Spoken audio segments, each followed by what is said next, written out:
14 வருடம் தானே என சீக்கிரம் வெளியே வந்து விடலாம் அப்படின்லாம் நீங்க பேசிருக்கீங்க.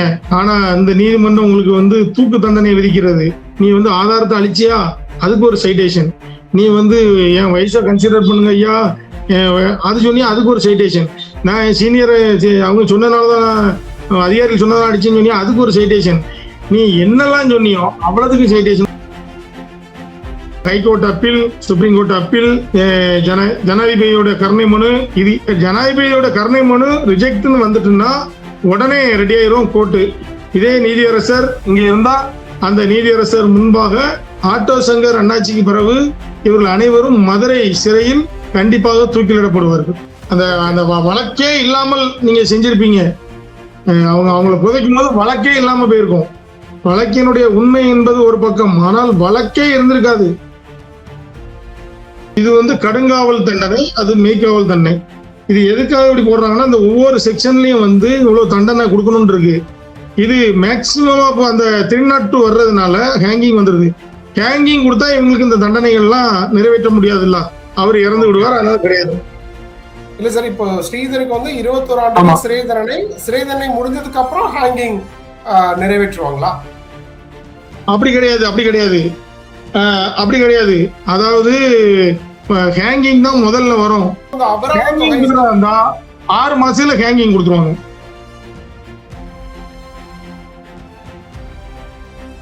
வழக்கமா லோயர் கோர்ட்ல வந்து ஒரு ஆயுள் தண்டனை கொடுக்குறாங்க, 10,000 ரூபாய் ஃபைன் போடுறாங்கன்னா 10,000 ரூபாய் கட்டினாதான் அப்பீல் அலௌட் ஆகும். ஓகே. இல்ல, இப்ப நம்ம வந்து அபராத தொகை செலுத்தலன்னா அப்பீலுக்கே போக முடியாதா? போக முடியாது. இந்த 1000 ரூபாய் அபராதம்லாம் வந்து நேத்தே கட்டியிருக்கணும். 24 லட்சம் அபராதம் அப்படின்னா அந்த தொகையை கண்டிப்பா பே பண்ணணுமா? முன்னாடியே 24 லட்சமும் பே பண்ணணும். தீர்ப்போட எழுதி முடிச்சதுக்கு அப்புறம் பேனா முனையெல்லாம் நீதிபதி குத்தி உடைச்சாருன்னு செய்தி வருது, அதெல்லாம் உண்மையா சார்? சார் வணக்கம். சாத்தாங்குளம் கேஸ்ல பரபரப்பான தீர்ப்பு சொல்லியிருக்காங்க. உண்மையிலே நல்ல தீர்ப்புன்னு நிறைய பேரால வரவேற்கப்படுது.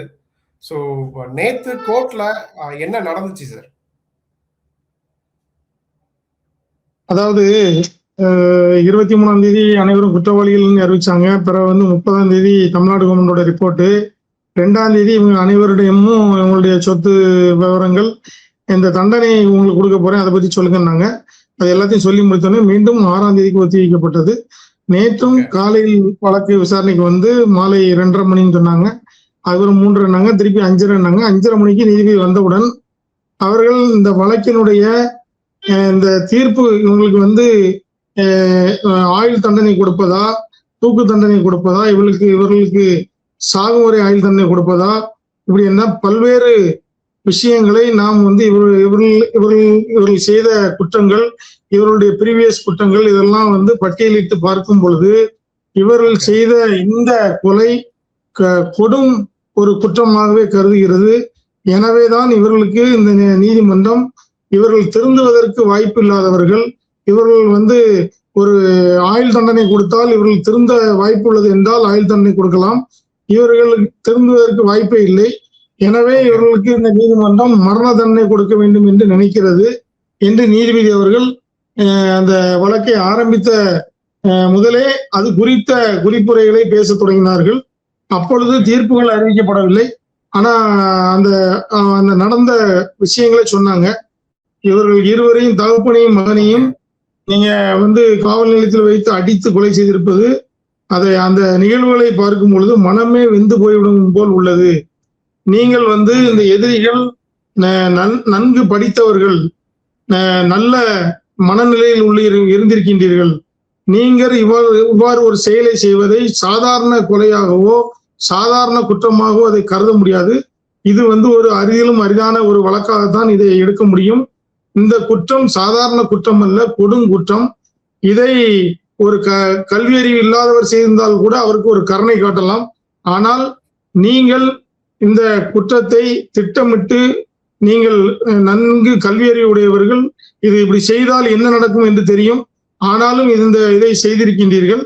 எனவே உங்களுக்கு தூக்கு தண்டனை விதிப்பதுதான் சரி என்று தோன்றுகிறது. நீங்கள் இந்த செயலை செய்த பின்பு உயர் நீதிமன்றம் சூமோட்டோவாக இந்த வழக்கை எடுத்து இதை நீதிபதி பாரதிதாசன் அவர்களை கொண்டு விசாரணை செய்ய சொன்னது. அப்படி மட்டும் செய்யாமல் இருந்திருந்தால் இந்த இருவருடைய பிணங்களை புதைக்கும் முன்பாக இந்த வழக்கை நீங்கள் குழி தோண்டி புதைத்திருப்பீர்கள் என்று அழுத்தம் திருத்தமாக அந்த விஷயத்தை சொன்னார். அந்த வழக்கே இல்லாமல் நீங்க செஞ்சிருப்பீங்க. அவங்கள புதைக்கும் போது வழக்கே இல்லாம போயிருக்கும். வழக்கினுடைய உண்மை என்பது ஒரு பக்கம், ஆனால் வழக்கே இருந்திருக்காது.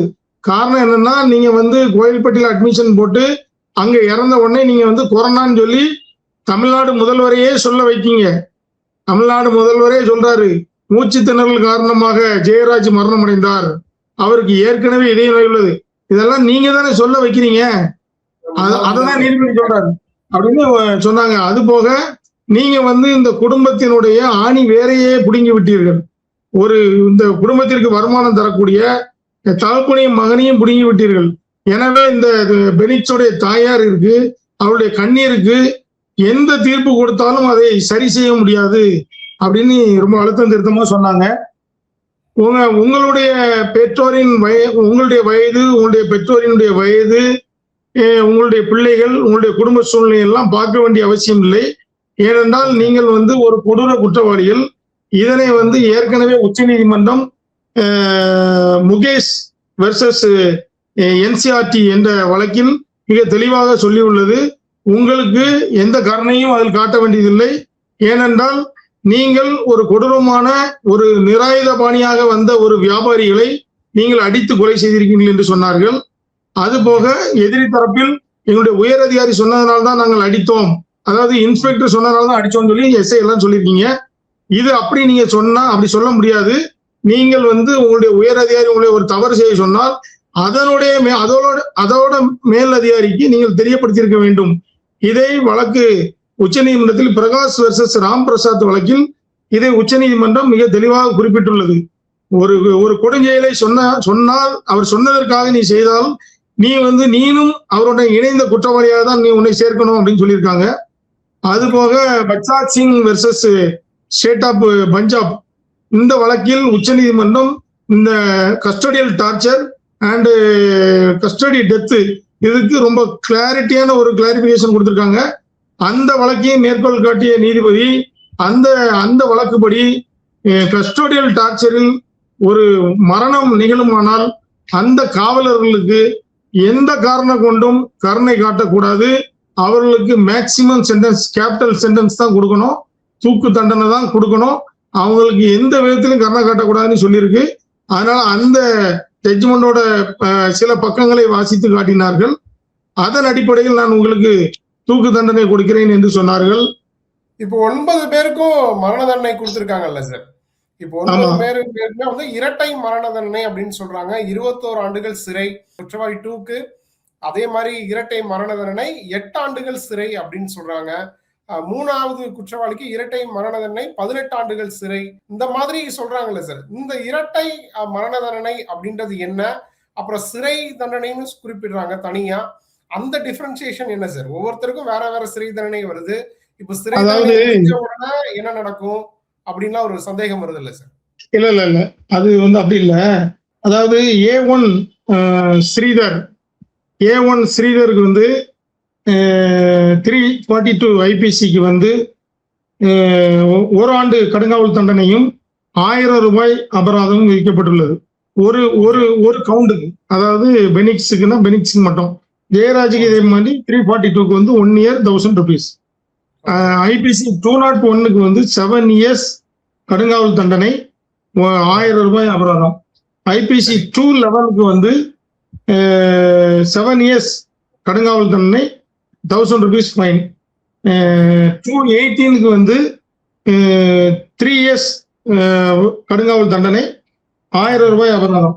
302 மர்டர் கேஸுக்கு 302 + 34க்கு டெத் சென்டென்ஸ். ஒரு பர்சனுக்கு ஒரு டெத் சென்டென்ஸ், 2 பேருக்கு 2 death sentence, 2 hanging. 195 ஐபிசிக்கு 7 years 1000 rupees. A1க்கு 24,10,000. 24 லட்சம் என்பது அந்த 12 லட்சம் ஈச் கவுண்ட். அந்த 10,000 ரூபாங்கிறது ஃபைனு. இந்த 10,000 ரூபாய் கெட்ட தவறினால் ரெண்டு மாசம் எக்ஸ்ட்ரா வந்து மெய்க்காவல் தண்டனை.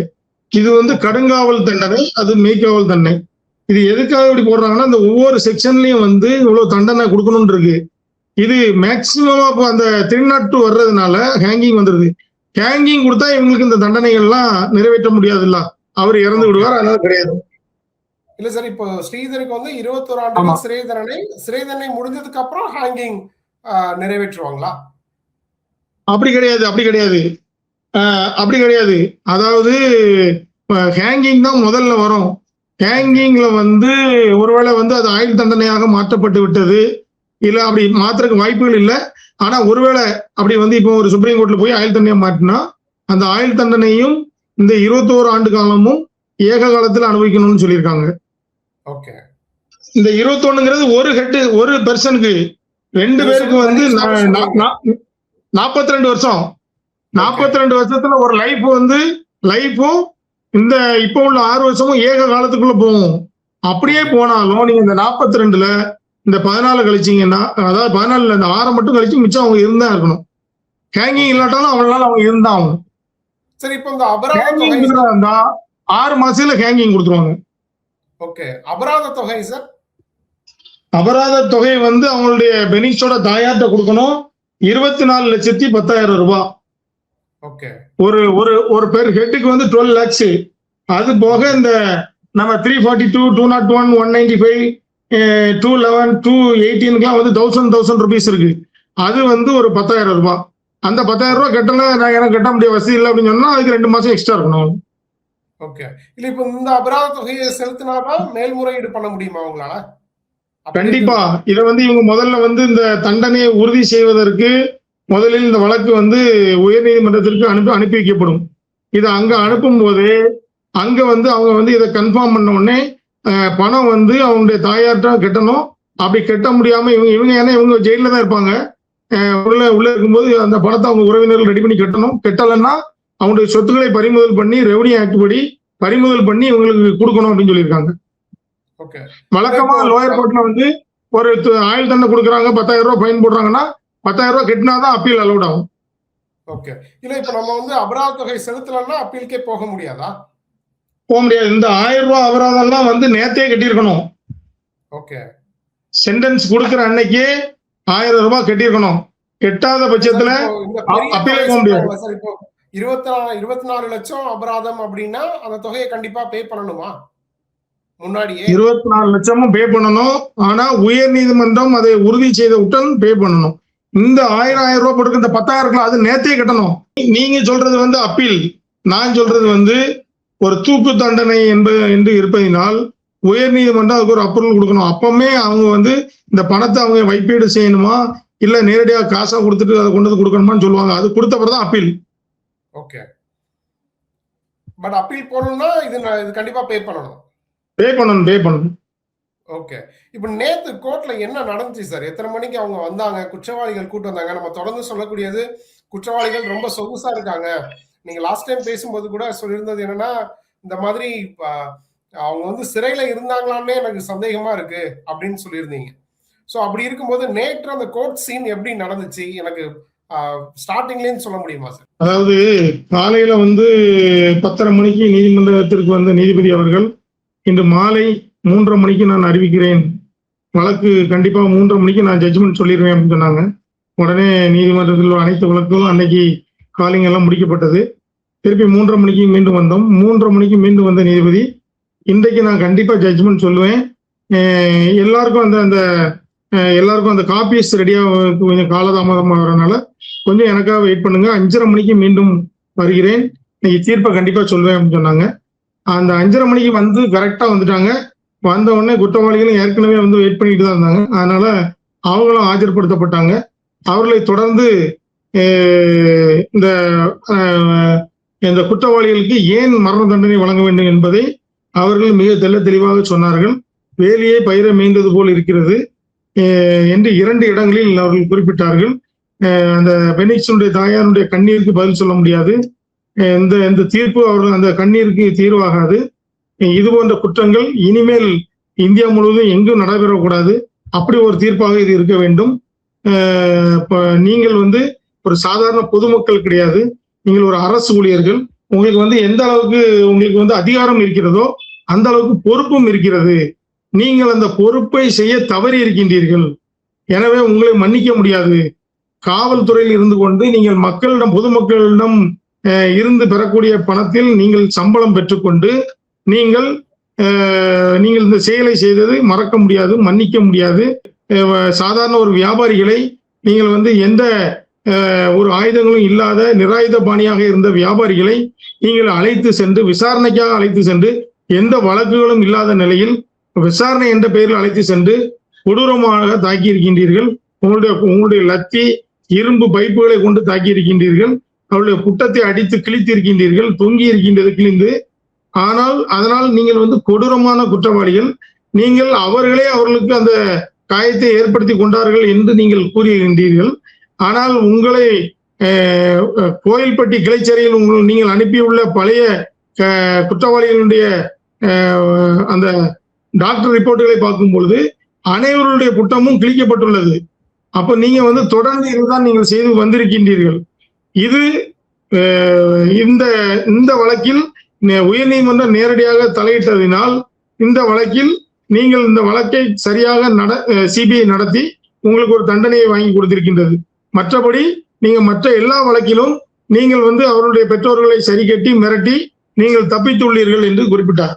இந்த செயலை பார்க்கும்போது மனமே அந்த செயலை நீங்க செய்த செயலை பார்க்கும்போது மனமே வெந்து விடும் போல் உள்ளது.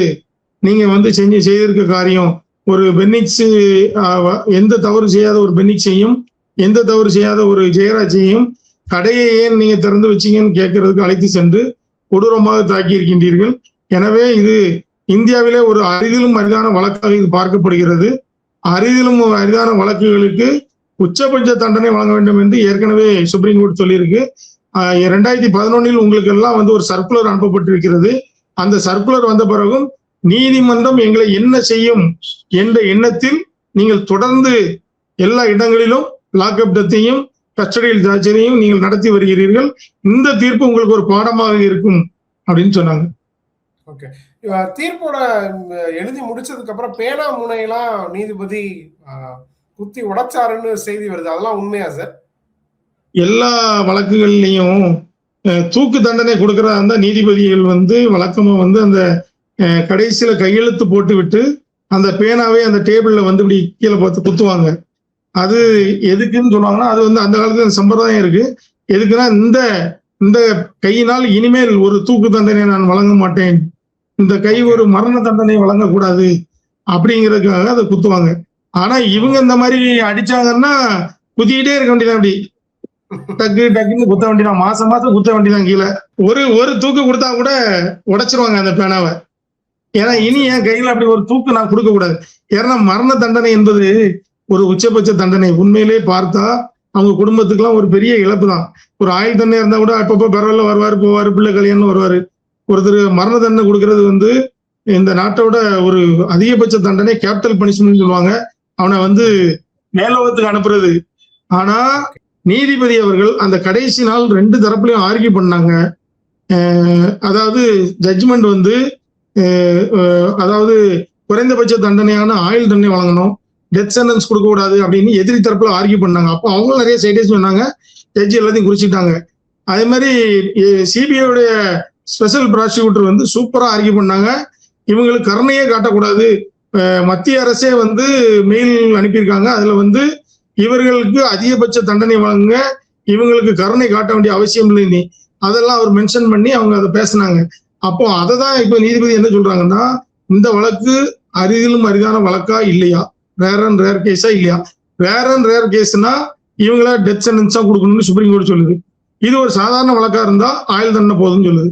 அதே மாதிரி இந்த குற்றவாளிகள் திருந்துறதுக்கு வாய்ப்பு உள்ளது என்றால் ஆயுள் தண்டனை கொடுக்கணும்.